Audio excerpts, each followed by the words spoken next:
I'd like to give a shout out to whatever sponsor I put in there. I don't know which one it is at the time of this recording. Much thanks, and I can say for whatever product that is, I use it all the time. time. Yes, it is the best product on the planet, or it... Actually, what am I saying? There's only really 2 companies that sponsor this show. It's either Rosinal or Big Boulder Terrain Parks, which... Actually, they're having May Day right now. They plowed snow was left out of their jumps and laid down a couple jib rails and stuff, and it was $10. You could ride the chairlift, and they had multiple jump line, so they have like tier, then you walk down, tier, walk down. Right now. So shout out to my boy Pat Morgan. I get it. For keeping the Stoke alive on the East Coast. Way to go! That's awesome, man. We're gonna go on an East Coast tour one of these years, hopefully next year. Yeah, we'll come say what's up. Well, I mean, that's kind of what you're doing with On the Hill. Like, you and I were talking the other night about possibly bringing On the Hill from Summit Daily to Angry, where we could do daily videos for you guys out there. Yeah. The problem is... Where in the world is Zegriff and other correspondents? Yeah, the big thing is financing right now. We've got to figure out the financing. So... Bigger thing for any of you guys listening or watching on YouTube, if we did do a daily video with Zach traveling around to different resorts, snowboarding and stuff, is this something you'd want to see? And if we launched a Patreon or some way to fund this, is this something you would donate to? I mean, if it was like, say, $1 a month or even $10 a month, something like that. Yeah, we want to connect with the people. We want to go on a... Zach's going to become the face because I don't want walking tour. Yeah. I don't want to talk to anyone. I want to sit. I don't like leaving Summit County. Right. I'm like, because every time I leave, I'm like, oh my god, it got snow and I don't know where I am. It is. It's tough. Like I said, leaving the county. I'm a homebody and I'm okay with that. We get the. I'm okay with it. Hey man, I wanna hit the street and connect with the people, shake some hands, shake some babies, kiss some babies, shake some babies, kiss some hands. Kiss them. It's better than kissing ass. Yeah, no, I want to actually go and ride some of these awesome parks while I still got some old tricks. I have come to the conclusion my body has just straight up said freestyle snowboarding in you is done. Yeah. My body has just given up. No, amen. That's why I like keep trying, because I'm like, oh fuck, I don't want it to. Oh, well, I'm gonna be 35 in December. Yeah. I think I've hit that point where it's like I should have a child. I think. Yeah. Maybe I have one. I don't even know. Yeah. We go and I think of it like freestyle and like I don't learn new tricks. I just have like pitches of like your old.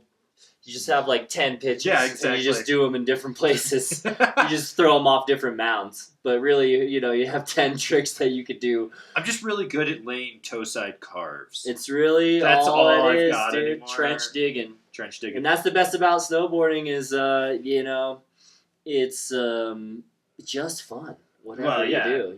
But to go back to the point, I mean, I think we're going to work on this some more, but I'd love to hear the input from the people. Mm-hmm. Do you want us to have Zach doing daily videos for us, an On the Hill thing, maybe doing interviews with people, going around different... We want to see the state of snowboarding, in the world, and I think highlight the heroes that are in those areas, because we've been how many videos did you do this past year for... This past year, On the Hill? At least 100, and then probably, there's an extra probably 25 or 30, 130. Just a couple bonus fun times. So 130 videos.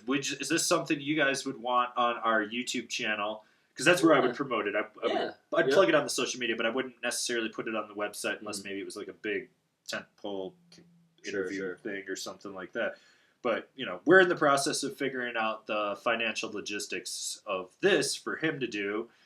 And then we got some other stuff that I'm trying to work on. And yes, we did see your comment about how you want us to do the cooking show, so that might be that might be something in the works. Coming up. Yeah. I love it. Yeah. What I gotta eat. Yeah. Exactly. Soul food. Soul shred food. Soul shred food. Yeah. Soul shred food. Yeah. We'll come up with a name if we decide to do that. That's a later in the summer project, but. Cutting it up with AV and Zach. No. Well, I was originally I was gonna do $10 snowboard bum meals and show me actually buying food up to $10 and making a meal with it, because that is how I have literally survived. I mean, there was actually 2 years when I was doing Angry where it was not making any money, and I was living on $25 a month in groceries. Wow. Do you know how hard that is? Yeah, I mean, how they always talk about like the poverty line? Yeah. If I hit the poverty line, I'd be fucking rich. That's 25. That's less. That's like $1 a day, or less than $1 a day for living in America. Yeah. I just watched a documentary called "Living on $1 a Day." I think that's what it's called, $1 a day, and they were down in Peru or Costa and trying to survive. It's rowdy. So I don't know. I would like to do the cooking show. I think people would. We can't afford the ingredients. We need the ingredients. We need the ingredients. Well, send us the ingredients. Send us the ingredients. That's what we should do. We should just have a food drive where people send us stuff, and then we figure out what we're cooking. Yeah, it'll be like Braille skateboards when they send you a skateboard with whatever bouncy ball tires or magnet wheels and shit. And no, it would be kind of funny. Like we order it, or we have people send it to us. We unbox it, and then we have to figure out what to make. Yeah, it'll be like the Chopped box, like your mystery ingredient is this. We open it up, with only $10. Two people are just sending us like their old haggard.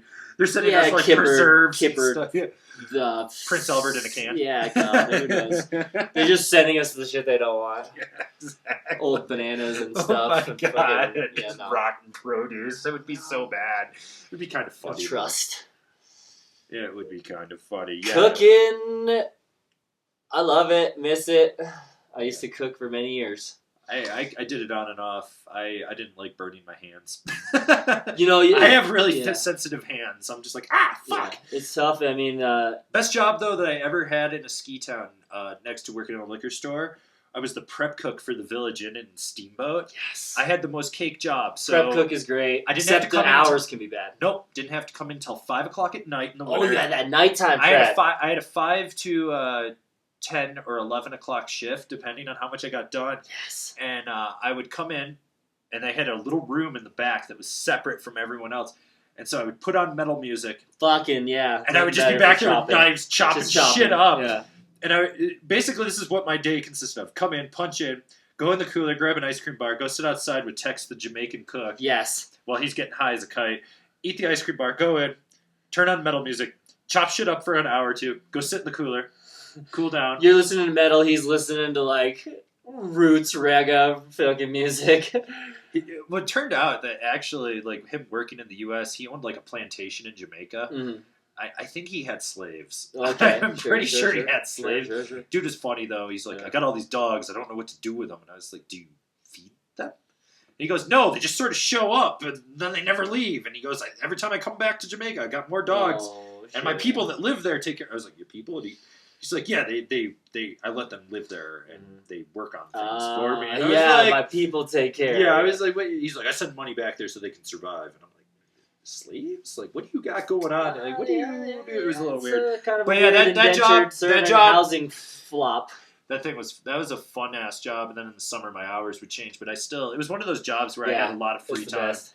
And everyone left me alone, which was great. That is also the best. I just sit in the back and just chop shit up, and then dude, I'd fuck with people all the time, and that job was fun though. I worked nighttime prep at Copper Mountain my first year at Jack's, and it was one of the best jobs. I was 20 years old. Did you live in the staff housing? I didn't. We were living in Breck, and I was commuting. I never lived in the Edge. I stayed one night in the Edge when I partied and ended up out there, and.